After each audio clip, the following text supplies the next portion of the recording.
یہ جو جذبہ تھا اور یہ جو تڑپ تھی، یہ اگرچہ پورے عالم اسلام میں تھی،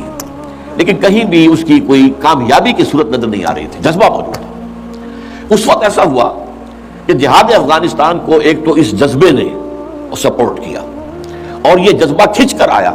کہ شاید ہاں افغانستان کے اندر اب یہ کام عملاً ہو جائے گا۔ اس لیے پوری دنیا سے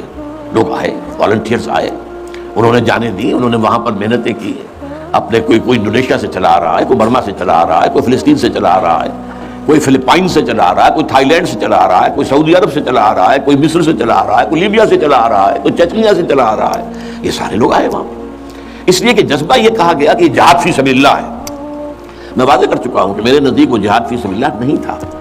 جہاد فی سبیل اللہ کی جو شرائط ہیں وہ یہ ہے کہ پہلے دعوت اور اس میں اتمام حجت، پھر جو دعوت کو قبول کرے انہیں منظم کرنا، ڈسپلن آرگنائزیشن میں لانا، ایک امیر کے تابع ہو کر، اس سے بیعت کر کے، اور پھر یہ کہ ان کی تربیت، ان کا تزکیہ یہ ہو کہ دل میں سوائے اللہ کی رضا کے کوئی اور جذبہ باقی نہ رہ جائے۔ یہ مال و دولت دنیا یہ نہیں، کچھ نہیں، نہ حکومت نہ سیادت، صرف اللہ کی رضا، اور یہ کہ جذبہ اتنا ابھر آئے کہ تن من دھن حتیٰ کہ جان دینے کے لیے تیار ہو جائے۔ یہ ساری شرائط ہیں جہاد فی سبیل اللہ کی۔ ظاہر بات ہے کہ وہاں پر تو جو ایک دم حملہ ہو گیا اور دوسری فوجی آ گئے تو نہ ان کاموں کا موقع تھا، نہ اس کے لیے وقت تھا، وہ لوگ کھڑے ہو گئے۔ یہ جہاد فی سبیل الحریت تھا، آزادی کا جہاد، اور مسلمان جب آزادی کا جہاد کرتا ہے تو وہ بھی جہاد فی سبیل اللہ ہی کی ایک قسم ہے، جائز جہاد ہے، اس میں جان دینا بھی شہادت ہے۔ اگرچہ وہ جو ایک مثبت جہاد فی سبیل اللہ ہے وہ تو ہمیں سیرت صحابہ اور سیرت النبی صلی اللہ علیہ وسلم میں اس کا پورا نقشہ ملتا ہے۔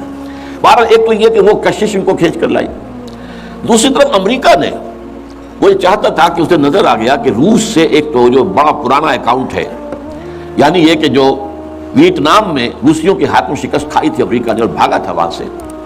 تو گویا کہ اس کا بدلہ لینے کا یہ سنہرا وقت آ گیا ہے، اس سے بھرپور فائدہ اٹھایا جائے، اور یہ کہ اگر ہو سکے تو شاید اس حد تک بھی ان کے خیال میں ہو کہ USSR کو ختم کر دیا جائے۔ میرے خیال میں ایسا نہیں تھا، وہ یہ نہیں سمجھتے تھے کہ USSR ختم ہو جائے گا،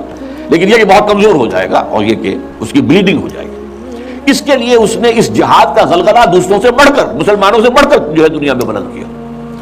اور ان جہادی لیڈروں کا کردار بنایا پوری دنیا میں،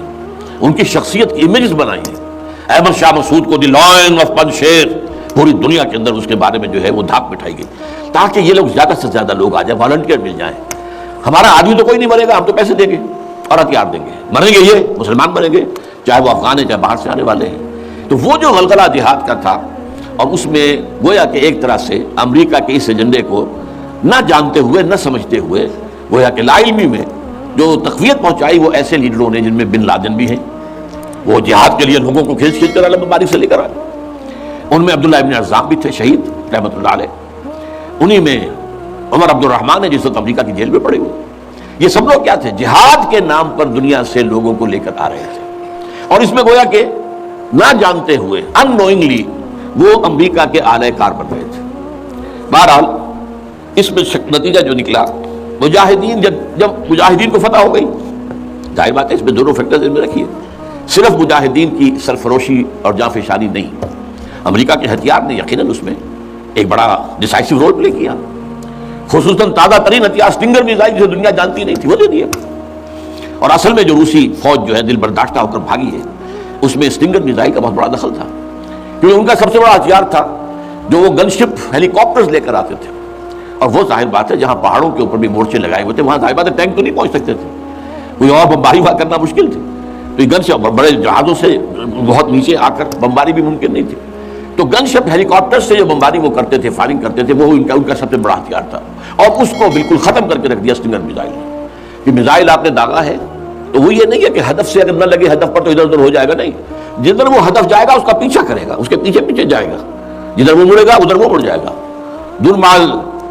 کفر ہے سودار، جیسے وہ کفر جو ہے جو رخ موڑ لے تم بھی رخ موڑ لو، اور وہ تباہ کر دیتا تھا کل سے۔ تو یہ بہرحال جو بھی شکست ہوئی روس کو اور وہاں سے وہ چلا گیا،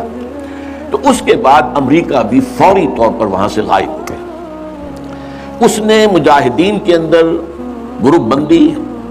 باہمی کشاکش، یہاں تک کہ باہمی دشمنی کے بھی بیج بو دیے تھے، اور اس میں ISI بھی رول اس نے پلے کیا ہے۔ ISI یہ چاہتی تھی کہ یہاں کوئی ایک مضبوط ایسی حکومت نہ بن جائے کہ جس کو جو ہمارے پھر کنٹرول میں نہ رہے، لہذا ISI والوں کا جو بھی رول ہوگا نہیں صرف پاکستان کے لیے، لیکن یہ مجھ سے ایک مجاہدین لیڈرز میں سے ایک صاحب نے خود کہا کہ ہمیں لڑوایا ISI نے. میں نہیں کہہ سکتا کتنی اس میں درستی ہے اور کتنی غلطی ہے، لیکن امریکہ نے یہ کیا کہ لڑا کر ان کو مجاز کے کہ کوئی حکومت وہاں قائم کرواتا اور آرام کے ساتھ وہاں سے رخصت ہوتا، اس حکومت کو مستحکم کر کے، جیسے کہ وہ اپنا سر توڑ زور لگا رہا ہے عراق کے اندر کہ یہاں کوئی حکومت جو ہے وہ قائم ہو جائے، مستحکم ہو جائے، پھر یہاں سے ہم رفتہ رفتہ نکلے. وہ فوراً بھاگے آپس میں وہ جو ہے دشمنی کے بیج بو کر. نتیجہ کیا نکلا؟ وہ جہاد فی سبیل اللہ فساد فی سبیل اللہ بدل گیا. وہ تباہی آئی ہے افغانستان پر جو پہلے نہیں آئی تھی، روسیوں کے ہاتھوں نہیں آئی تھی، خاص طور پر کابل میں. اصل تباہی و بربادی جو خانہ جنگی سے آئی ہے. اور اس کا ایک اور نتیجہ یہ نکلا کہ مختلف علاقوں میں وارڈ لارڈز نے اپنی چھوٹی چھوٹی حکومتیں ریاستیں قائم کر لی. وارڈ لارڈز، ہتھیار ان کے پاس ہیں، اور وہ ہتھیار جو ہیں اس جنگ کے اندر امریکہ کے دیے ہوئے ان کے پاس بہت کافی جو ہے ابھی موجود تھے، ان کا اسلحہ خانہ تھا. تو اپنے علاقے معین کر لیے، اور وہاں یہ ہے کہ انہوں نے ٹیکس لینے شروع کی، جگہ ٹیکس. جو بھی گاڑی گزرے، بس گزرے، کوئی منی بس گزرے، کوئی ٹیکسی گزرے، ٹیکس دو. یہاں سے نکل کر اگلے میں گئے تو وہاں پھر ٹیکس دو. وہاں سے نکل کر اگلے کوئی وارڈ لارڈ کا علاقہ گیا، وہاں ٹیکس دو. اور نہ صرف یہ کہ ٹیکس، بلکہ وہ یہ بھی کہا جاتا ہے کہ وہ خوبصورت عورتوں کو بھی اتار لیتے تھے اور خوبصورت لڑکوں کو بھی اتار لیتے تھے. یہ جو صورتحال تھی، اس سے افغان لوگوں کا کہ ناک میں دم آ گیا، سخت پریشان ہو گئے. اچھا، یہ جو میں نے کہا ہے کہ یہ امریکہ نے جو مجاہدین کی قیادت تھی اسے آپس میں لڑا کر پھر یہاں سے بھاگ جانے کے اندر آفیت سمجھی، اس کی وجہ یہ تھی امریکہ کو اندیشہ تھا کہ یہ لوگ پڑھے لکھے جدید تعلیم یافتہ ہیں، یہ انجینئرز ہیں، گلبدین حکمت یار، احمد شاہ مسعود،